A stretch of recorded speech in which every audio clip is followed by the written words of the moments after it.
So where are you at? Are you in Japan? I'm actually in South Korea. Uh, Oh, in I've South lived here Korea. for yeah, I've lived here for the last oh shoot, it's going close to 4 years. But I was before 4 years, I was on and off visiting quite often. So I've been in Korea for a long time now. Do you have a YouTube or other channel that you would like to share? Yeah, I sometimes stream on D Live, talking about flat Earth stuff and Eastern Orthodoxy and sometimes gaming and learning Korean and whatnot. So it's just D Live Eastern Ortho Bear. I Eastern Ortho got Bear. Are you a yeah. bear, an Owen Benjamin follower? I've been a Owen Benjamin follower for a long time, and the only reason I joined D Live was because he was on there. I'm like, you know what? Because he's the one that got me on here, I'll do the honor of putting Bear in my name. So, Awesome. I'm so I made yeah. a I made a YouTube account that is called GLOBEBUSTER Bear because in honor of Owen. I met him at the conference in Dallas, and what a great guy he is. He's really He's intelligent. very nice. Could you please describe your background and education? So my background was got out of high school, and then I went to college for about 3 years. Almost had a degree in history, particular in medieval studies, and then I decided to travel abroad a little bit before I finished my uh, degree, Hmm. and ended up meeting my wife. Not too long after that, I we got married, and she got pregnant. And at the time, I was like, well, it's either you know bite the bullet and take out tons of student loans to provide for her and a child and go to school, or I can just join the military, which is something I was always thinking about since I was in high school. So I joined the Air Force, and I was put into specifically the client systems technician route, which is mostly computers, servers, setting up networks, things of that nature, big scale projects in the comms field. But I also have a fair amount of experience with ground to ground radio, ground to air radio, working with the radio teams.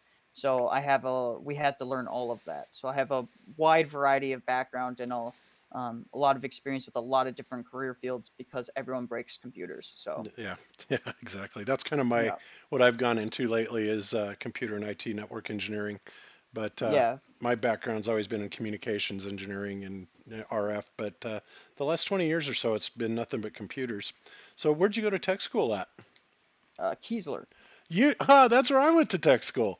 Yeah, yeah. They haven't changed. RF and all those people still go out through there. So all the basically the entire comm field goes through Kiesler now. They changed it up recently, and pretty much everyone who works in a comm squadron will go through Kiesler. So Oh, wow, that's amazing. Wow, small world. yeah, Very cool. yeah, yeah. Well, you sound like you're not surprised. You must have, I take it you followed Globusters for a while? Yeah, I heard recently that you were in the comms field in the Air Force at some point, and it was just kind of I didn't remember who specifically it was, but I kind of guessed it was you because of the voice similarities that I've heard. So Hmm. you have Yeah. a deeper, more distinct voice. I have a high pitched little girly sounding voice. So I always admit that, like in person, it doesn't sound nearly as bad as it does over the mic, but the mic makes me sound like I'm 12. Yeah. So Yeah, just get one of those really bass enhanced microphones. You'd be good to go. yeah, I might have to do that at some point. Awesome. All right. So, and your current occupation then is still IT, I take it?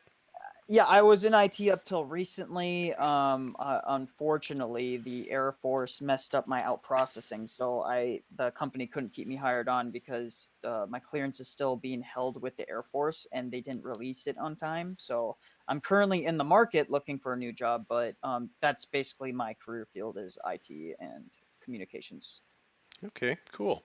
mostly for the DoD. Right, right. Yeah, absolutely. Gotcha. So, how did you first come upon flat Earth, and what do you think about it? Well, I've always heard about flat Earth. From being in a history major, heard about it here and there, but for the most part, they don't talk too much about what the early people thought of cosmology, to be honest, and what they thought about the Earth as a whole.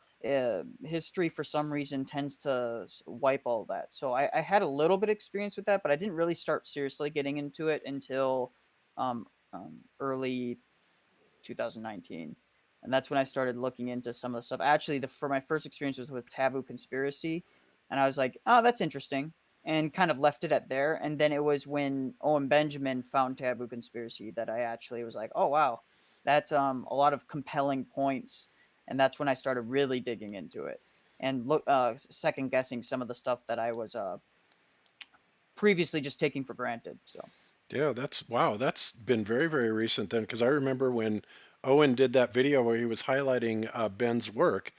We were actually in North Carolina for the Flattoberfest, so that was around the 20th of October. So you're brand new. yeah, I'm pretty new, yeah. I've always been of the opinion that if something makes sense and it's and if I can't come up with a valid reason to reject it, I'm gonna probably just dig deep into it. And if I don't find anything that's super controversial, I'll probably just say, yeah, this is probably accurate. So I don't tend to play games like that. I don't like it. I think people um, tend to not like to rock the boat, but I don't really care about that. Like my parents threw a fit when I told them that I was thinking the Earth is flat. I'll bet. I was like, "Mom, I'm pretty sure the Earth is flat. Like, I'm looking into all this stuff, and I just can't see any support for a globe Earth model." And they're just like, "What are you talking about?" Just flipped. My mom flipped. My dad didn't really care. He's like, whatever. Believe what you want to believe. I don't care. You know? Yeah, exactly. I very much understand, your quick conversion because honestly, I had been looking at NASA and, their fakery and stuff for a long time, but I Yeah. was thinking, it was for totally different reasons. And, all it really took was one blog post on uh, Clues forums. And I read that, and the guy made a beautiful post, and he made all these points, and it just all hit me. All my pilot's training, all my microwave background, all that stuff hit me, and it's like, oh Yeah. my God, there it is. There's the answer. So, Yep. And I was same for me. I always questioned them. I never believed the moon landing ever since I was in like eighth grade. Actually, it's funny. I had a science teacher. And it was I loved this science teacher. He taught astronomy, and when I was younger, he played two videos. One was like kind of a video that a documentary debunking the moon landing, right? hmm And then he would play the counterpoint to it. And the counterpoint was so laughably bad that I was like, there's no way we went to the moon. It's a bunch of BS. And so I never bought the moon landing stuff, but I never really second guessed like globe earth model because it you never really had to. It was always just a given. Growing up. I'm semi younger than most people. I'm 26. hmm So growing up, I was a late '90s baby, early 2000s, and all of this was a given. There was no second guessing any of that stuff. So Tell me a little bit about, what makes you think, at least professionally from your job and everything, and people you've dealt with in your job that, lead you to believe also that the Earth is flat. So, in my career field, I have the blessing and the curse of interacting with a wide variety of career fields in the Air Force. So I worked with everything from pilots to generals to intel to ground to air radio. I worked a lot with their RF transmissions guys because our career fields were very closely linked. I worked on a lot of big projects with them, so I had to have a general understanding of a ton of comm fields, including RF transmissions. And it was once I started believing in the flat earth stuff, and once I started being convinced of that, I started going back in my head and going through some of the things that I was questioning, right? So some of the things that I did in my career field, and ground to air radio was what really lit a green light in my head. I was like, whoa, that doesn't make any sense based on what they teach us in tech school, and based on what they teach us in the manuals on how our ground radar technology and ground to air radar technologies works when we're sending radio signals to planes and stuff like that. None of hmm that makes sense with the globe model based on the ionosphere. And I was like, the ionosphere completely contradicts what we do in our career field.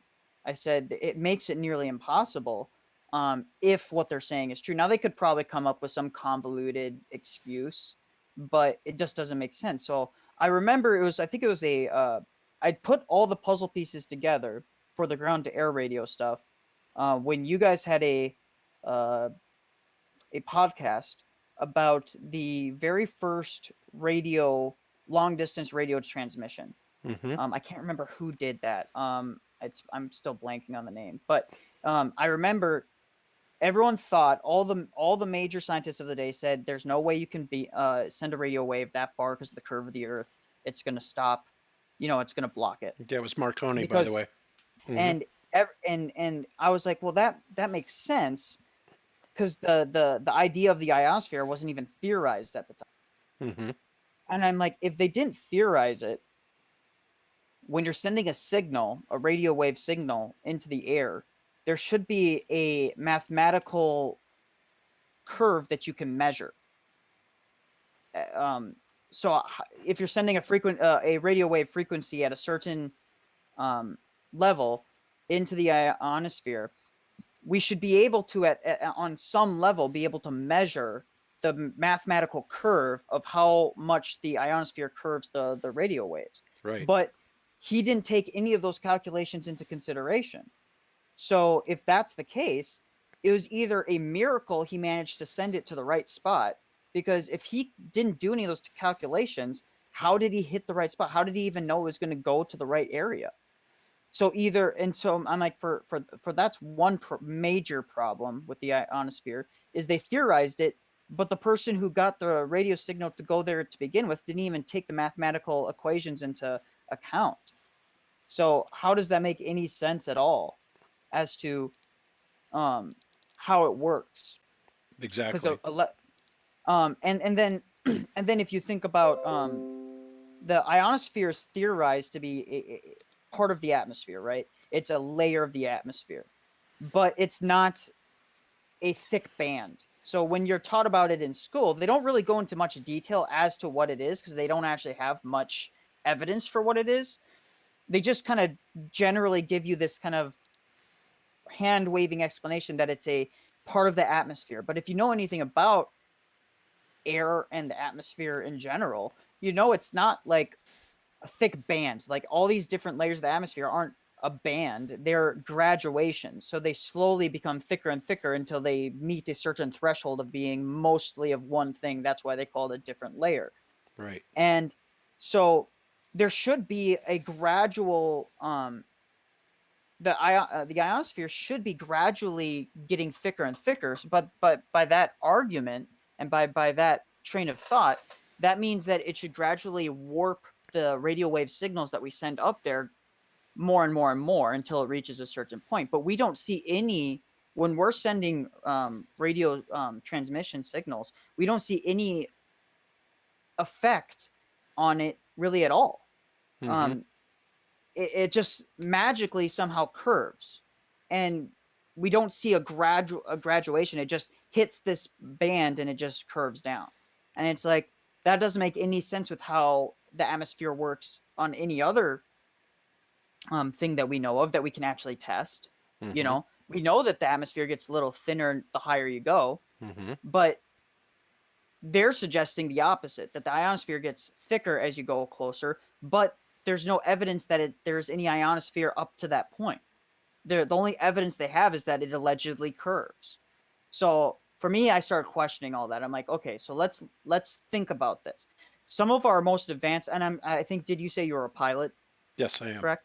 Hmm. So, you know a little bit about some of the fighter planes. I don't know if you're familiar with some of the newer ones, but for example, like the U-2, Oh yeah, I'm very familiar with the that U2. that that ridiculously loud one that like fills the whole base with sound. Hmm. Um, that plane lifted off from my base regularly for basically at least on a daily basis, sometimes less.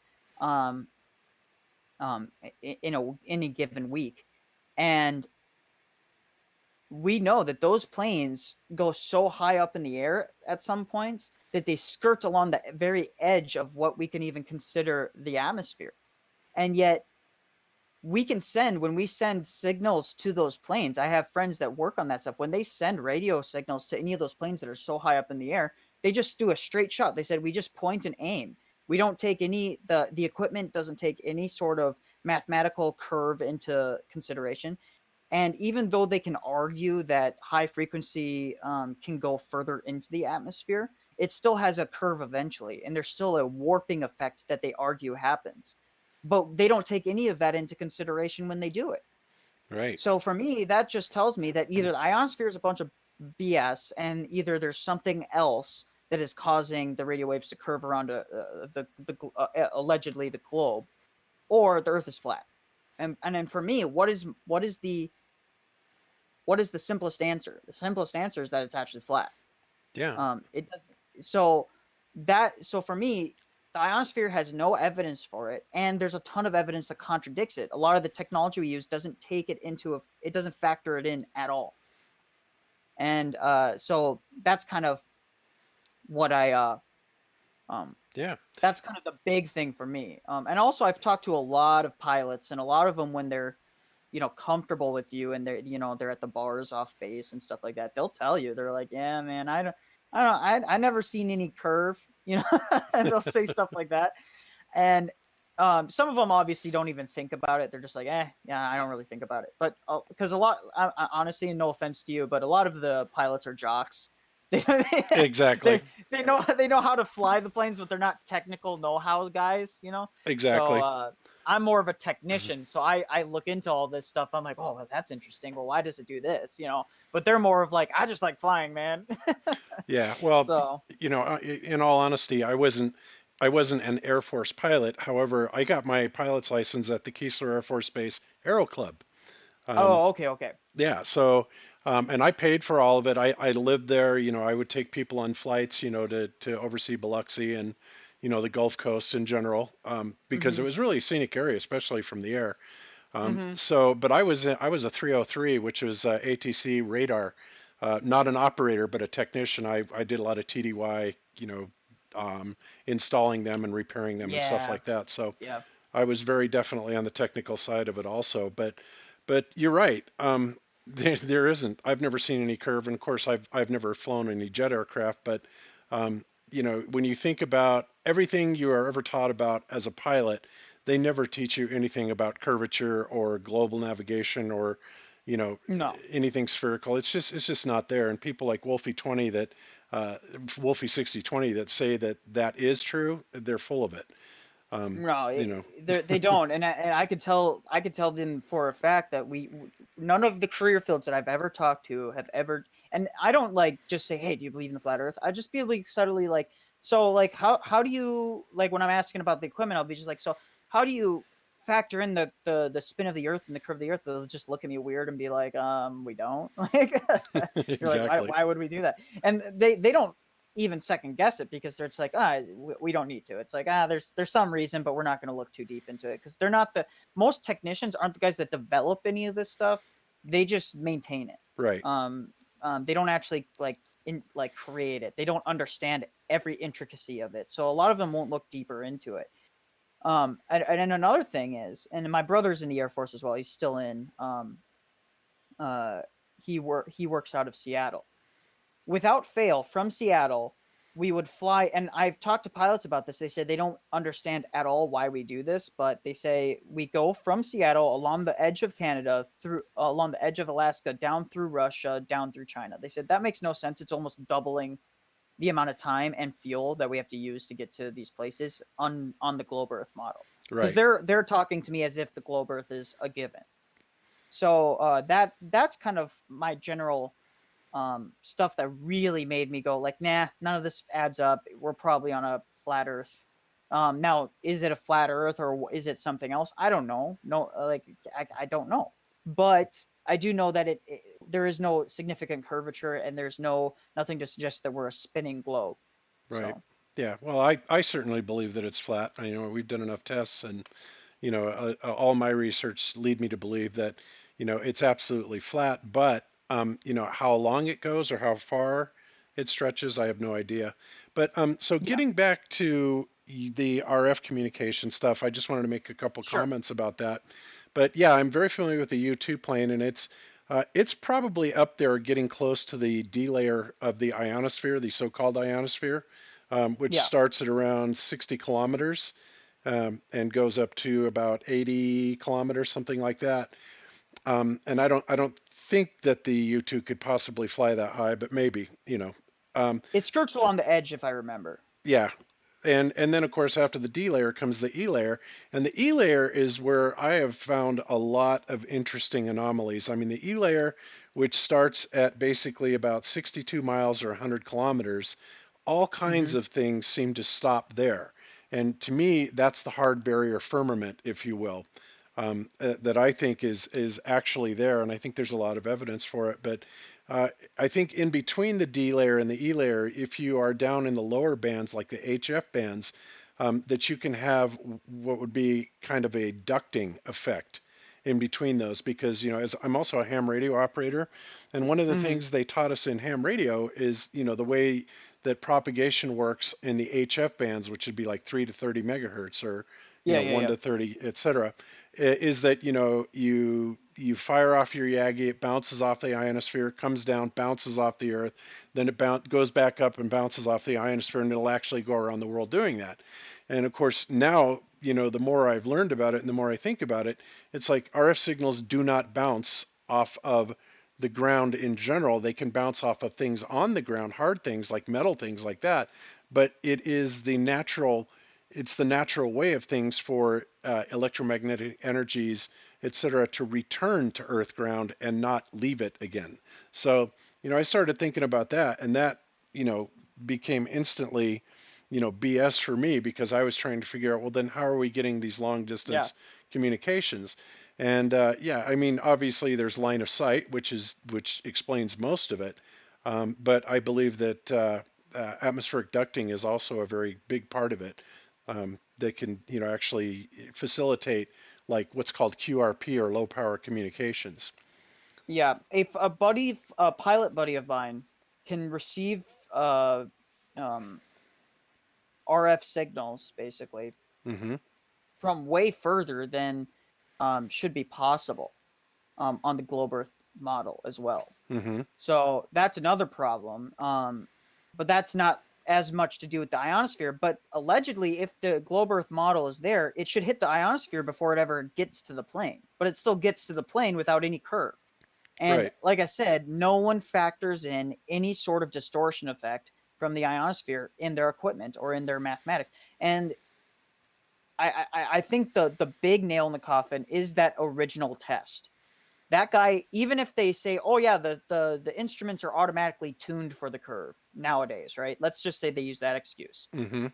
Back then, he didn't even know, none of them even theorized it existed. Right. And none of them had done any tests to see how much it curves by and what the rate of the curve is on different frequencies. None of them did any of those tests. So it doesn't make any sense that it would be miraculous for him to get it right the first time. Miraculous. Right. Well, and And also, even if he tested it 1,000 times, it'd be miraculous. sure. And think about Loran systems, right? Which is essentially the GPS on the ground. I think it's GPS period, a Loran. But, they're supposedly synchronizing these signals, down to the microsecond, if not even quicker than that, to be able to give range and ranging in motion, right? Speed Mhm. detection, etc. And it's like, how could that possibly work when the Loran stations are, 60, 100, 200 miles apart? Um, Yeah. you know, you cannot say, well, it's going up inducting or it's skipping or anything like that, because that obviously would take a lot of time. So I mean, there's a lot of problems in RF propagation that Yeah. disprove, the curvature of the Earth. Based on what they teach us in tech school and based on what they teach us in the manuals on how our ground radar technology and ground to air radar technologies works when we're sending radio signals to planes and stuff like that. None of Hmm. that makes sense with the globe model based on the ionosphere.